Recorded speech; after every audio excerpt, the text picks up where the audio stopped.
And when I was a kid, I thought I was the coolest person on the planet. And you know what? I was. I was not even close. To give you a brief synopsis as to who I was as a child, number one, I ran like Naruto. Unironically, thought it made me more aerodynamic, was the coolest ever in grade school. Number two, I looked identical to a gargoyle, right? Like the ones outside of English castles. Probably because I was very stationary as a child, so I would just like sit in front of buildings and just be like, outside.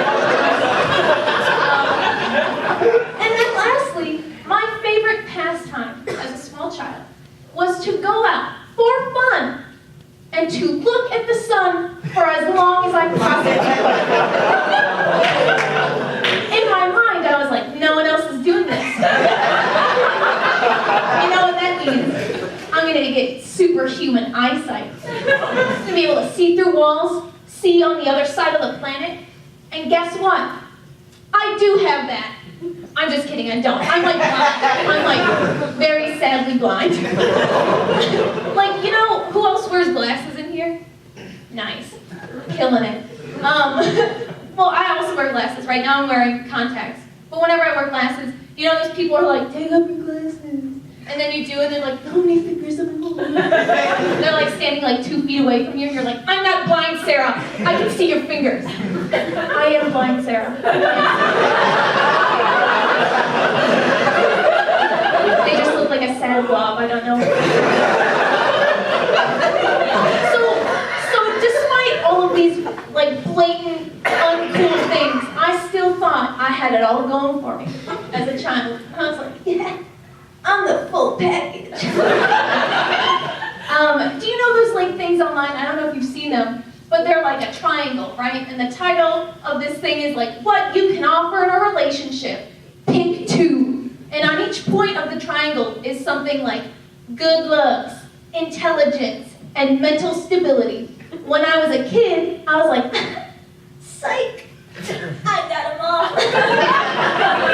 And then I got older, and I was like, cool, well, at least I still have a line between mental stability and intelligence. And then I got even older, and I was like, nice, at least it's still a dot of mental stability. And now here we are, and it's a blank piece of paper.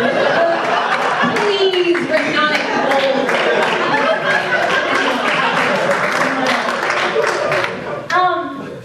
So, despite my plea, I do have a slight fear of commitment, a little quirk, but it's by far not even close to my biggest fears. I am a psych major, and so I learned my freshman year that a phobia is not just an intense fear. It's an intense fear that you think about every single day. And when I learned about this, I was like, psych.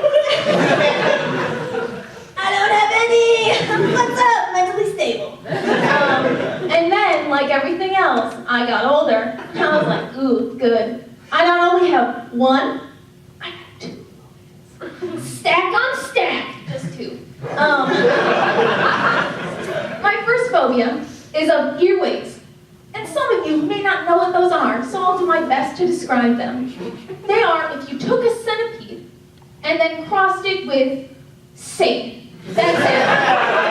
That's it. They're creepy. They hide in your bathroom, in your bathtub, right? Your safe place. They have a ton of legs that they don't need. They fly, they bite, and they have pincers. And they're my worst nightmare, and I think about them every day of my life. How do I know this? Because when I get up in the morning and I go to put on clothes, I shake them out. Because if an earwig touches my skin, I will hurl myself out of a 5th-story window. That could not happen. Not an option.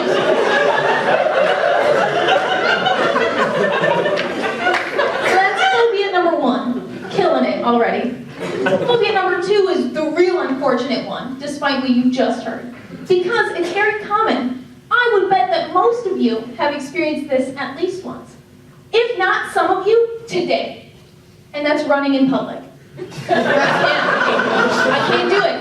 If a man came up to me in a dark alleyway and put a gun to my head and said, "Run for your life," I would say, "No, thank you."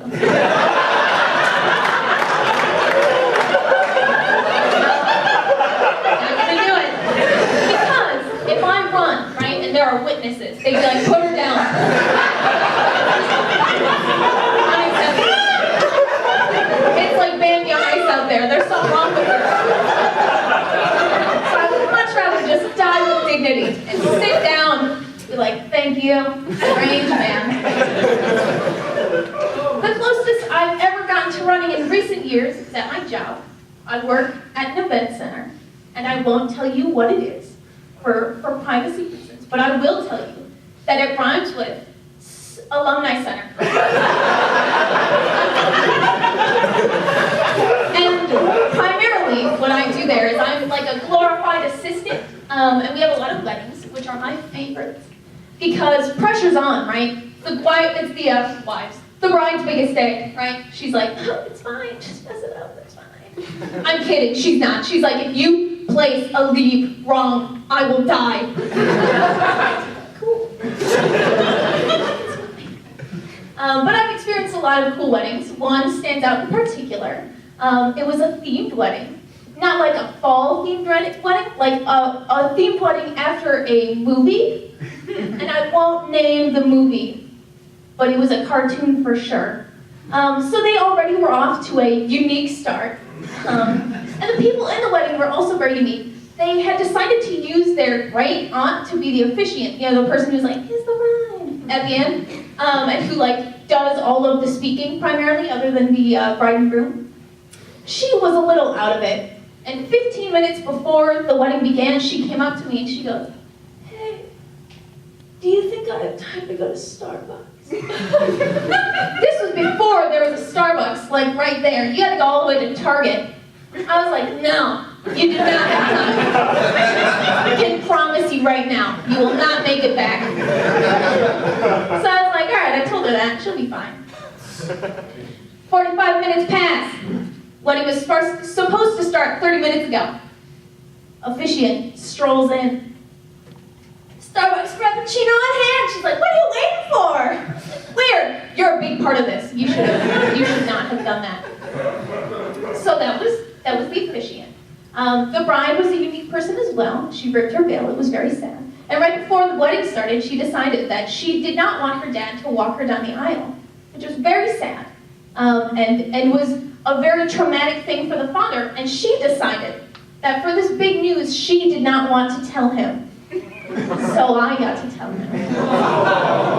And I got to go stroll up to a stranger and be like, "Hey, your dreams? Throw them at the window. They're gone. She doesn't want you there." I didn't say that. I was just like, "I'm very sorry." And then I was uncomfortable, so I left. I then proceeded to go check on the groom, who was also a fun man. I went down and I was just like, "Hey, here to make sure you know what you're doing. Do you know who you're going to seat?" Because primarily at weddings, it's the groom's responsibility to seat the grandparents. He was like, "No." "Ooh, good. Off to a good start." So I taught him that. And then I was like, "How are you feeling, in general? Do you know your vows? Are you ready?" And he was like, "I'm just going to wing them." "Oh, good. Good idea. That's a killer idea." I was like, "Are you sure you don't want to write down, your main points on, a note card or something?" He was like, "No, I'm going to wing it. It's going to be from the heart." I was like, You can wing it and still have it be from, or you can write it down and still have it be from the heart. You don't have to wing it." It's like, "No." So the wedding begins. I let him do his thing. And the bride goes first with vows. And hers takes around 15 minutes because she has 5 pages typed out, single space. And every time she cries in the middle of a line, she starts it over. So it went something like this. She's crying the whole time, mind you. So she's like, I have never met,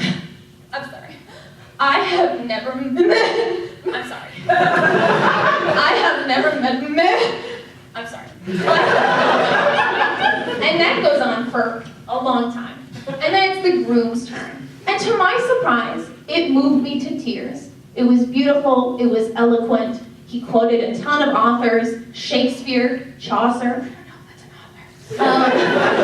He even had like a musical part where he sang and conducted a full orchestra and played all the orchestral parts himself. And I'm kidding, he didn't do any of that. It moved me to tears because it was hilarious. It lasted a total of 30 seconds. And his most moving line, which is my personal favorite, is he looks at her and he goes, "I promise to never be mad when you're mad, so that we are never mad at the same time." And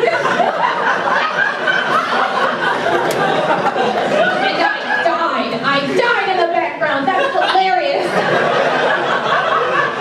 He thought it was the most poetic thing you could ever say to a human being, and you know that was a big issue in their relationship.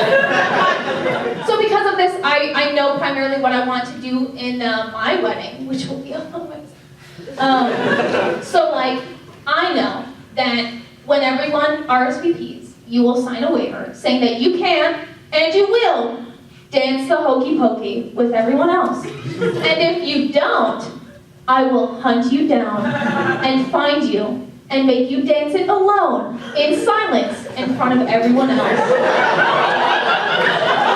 Everyone is putting their right arm in and their right arm out at my wedding.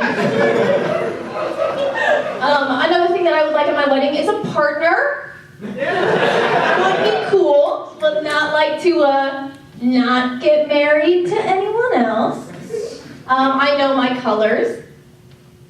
I don't know my colors at all. I don't know them. And also, I have already pre-written my vows. Not like who they're for, right? I'm leaving some of the personal stuff out, but I thought I would read them to you so we could go over it together. And it's just the word please.